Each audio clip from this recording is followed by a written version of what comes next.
In May 1999, cinema's most stalwart time traveller was reported to have landed in London, and the signs of Chris Marker's presence were too numerous for it not to be so. An installation work on show at Beaconsfield Gallery, the arrival in London of American director Michael Shamberg, whose film Souvenir features computer graphics by Marker, and a newspaper article posed a direct question to further jog memories recently refreshed by Terry Gilliam's 12 Monkeys, a big-budget remake of Marker's 1962 new wave classic La Jetée. But Marker is famously retiring, so no question of an interview. However, a telltale signature had been left in the gallery's visitors' book. The time traveller had arrived incognito, signing in at his own show in the cartoon guise of his favourite cat, William of Egypt. Short Attention Span Cinema presents a snapshot of the work of Chris Marker. But first, we asked American director Michael Shamberg to describe it for us. Is it a documentary, or is it a narrative? Is it an essay? Is it, a piece of art? I mean, it is everything. And that's what makes it so wonderful. A peacetime morning.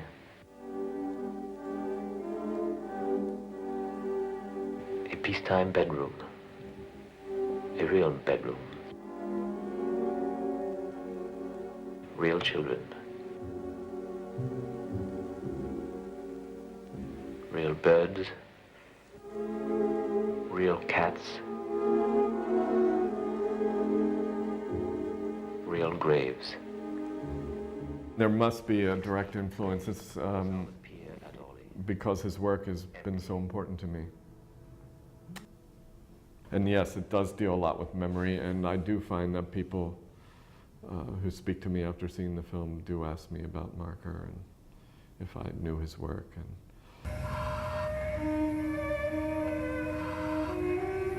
Do you want to see me again? I see you now, and you see me. Where will I go? You were always leaving. I want you to stay. I am staying. You're holding me inside you. I'm not telling you to stop. But we have to interrupt this. I am afraid. It took a long time for this to happen. It seems like it began so long ago. This is poetry. I want Mother to write again. About us? About what we stand for. How will she know? When I tell her that our love is cast. That her love will last? When I decided to use a computer, I wanted to make the computer as low-tech as possible and sort of, remember, 5 years ago even, the computer was not as familiar to the masses as it is today. And it was still a thing of whatever, something foreign and something high-tech, etc. So I was trying to take something and make it more familiar, sort of break it down, and it was a character in my film. But I didn't want to use typical electronic voices, for example. So the voice of the computer is an actress, a deaf actress. And then when it came to the imagery, I wanted it to be very, very simple, almost childlike. And Chris was doing that on Apple II GS at the time. And so I asked if he would create these graphics for me. And of course he did. Marker's recently completed CD-ROM, In Memory, is a personal archive of the filmmaker's 40-year career that gives some vital clues to his background as an inveterate globetrotter. In the 1950s, Marker was a photographer and writer, publishing commentaries on his travels. One such document, Coréenne, Women of Korea, was an interplay of stills and text. Was the seed for La Jetée sown in such books? La Jetée tells the story of a soldier who is used as a guinea pig in time travel experiments in post-apocalypse Paris. The film's combination of frozen moments of time and voiceover commentary conceals as many layers and is as open to as many interpretations as memory itself. It works because it's so technically brilliant. I mean, it works on a musical level. It's like we're listening to music in that one. It's the images are coming up, and the editing is the most extraordinary editing I've ever seen, because it's a rhythm he's setting up, and the narrator's voice. You're dealing with poetry at this point. They walk. They look at the trunk of a sequoia tree covered with historical dates. She pronounces an English name he doesn't understand. As in a dream, He shows her a point beyond the tree, hears himself say, "This is where I come from."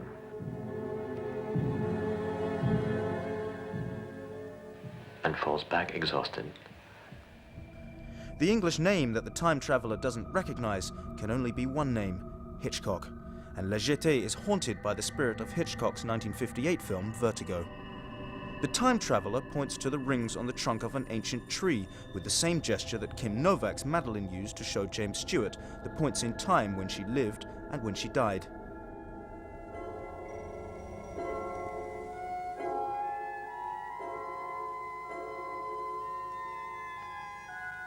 Now she sleeps in the sun. He knows that in this world, where he has just landed again for a little while, in order to be sent back to her, she is dead. I've never seen La Jetée in English. I've only seen it in French, and my French is appalling. It didn't matter. I could tell what the story was. Now that's an intriguing thing, to use stills, not use the conventional techniques of cinema to tell a story, and yet he's doing it, and we get it because the images are the right images. We can understand the images even if we don't understand what is being said. But you know what's being said because of the images. It's quite extraordinary how he does it. It's a wonderful juggling act is what it is, but ultimately it works because it's a piece of poetry and music. La Jetée is also the name of a Tokyo theme bar. The La Jetée bar in Tokyo is one of the things of which I'm proudest, runs Marker's text. To think that for 30 years, Japanese cinephiles came every night to drink, often more than reason demands, beneath images from this film. The bar in Tokyo reciprocates Marker's long fascination with Japan. In 1982, Marker made Sans Soleil, a film that voyaged between what he called the twin poles of survival, Guinea-Bissau in the Cape Verde Islands, and Tokyo. Again, a fictional time traveller narrated the journey. Around the same period, Marker went on location to the slopes of Mount Fuji with the legendary director Akira Kurosawa to shoot Eike, a film on the making of Ran, Kurosawa's epic adaptation of King Lear.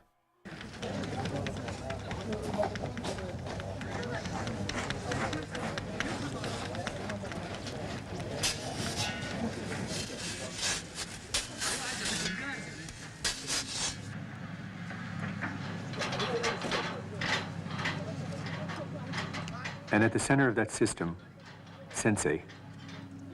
We too got into the habit of calling him Sensei, master.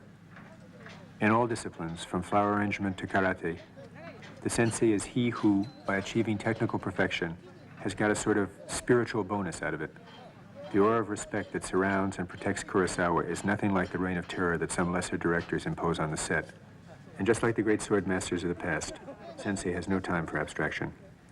When he speaks of his work, he reflects on factual experiences. When asked why he did this or that, he says, "I simply make a film as I want it to be."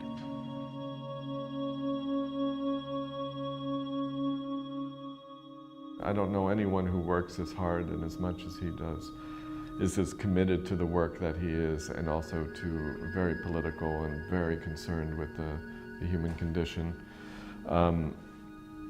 But has a tremendous sense of humor, and so as a person, he's extremely warm and a lot of fun to be with. And I think he can maintain that simply by not getting involved with the public in that way, and being fortunate enough to be able to just work and be concerned with that.